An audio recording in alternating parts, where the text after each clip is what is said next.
திருவிளக்கு பூஜைக்கு ஃபஸ்ட்டு வந்து ஒரு மணை போட்டு அதில் வந்து ஒரு பிளேட் வச்சு அதுக்கப்புறம் பச்சரிசி போட்டு அதில் வந்து மஞ்சள் குங்குமம் வச்சு அதுக்கு மேலே தான் நம்ம குத்து விளக்கு வைக்கணும்.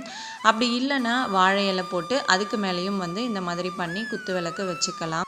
அடுத்து நம்ம குத்து விளக்கை எந்த அளவுக்கு நமக்கு அலங்காரம் பண்ண தெரியுதோ அந்த அளவுக்கு நல்லா அலங்காரம் பண்ணி மஞ்சள் குங்குமம் வச்சு அதை வந்து நெய் ஊற்றி நம்ம வந்து விளக்கேற்றி அதுக்கப்புறம் பூஜையை ஸ்டார்ட் பண்ணணும். கண்டிப்பாக வந்து நெய் தான் யூஸ் பண்ணணும், அப்படி இல்லைன்னா நல்லெண்ணெய் யூஸ் பண்ணிக்கோங்க.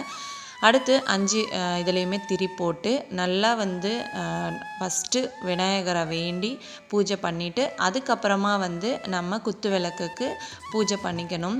வெறும் தரையில் உட்காந்து பூஜை பண்ணுறதை அவாய்ட் பண்ணிவிட்டு இந்த மாதிரி சின்ன மேட் போட்டு நம்ம பூஜை பண்ணோம் அப்படின்னா அது ரொம்ப ரொம்ப நல்லது. எப்படி பூஜை பண்ணணும் அப்படின்றத நான் ஃபுல் வீடியோவாக கொடுத்துருக்கேன். சேனலில் போய்ட்டு செக் பண்ணி பாருங்கள். வீடியோ பிடிச்சிருந்தால் லைக் பண்ணிவிடுங்க. நெக்ஸ்ட் வீடியோவில் பார்க்கலாம்.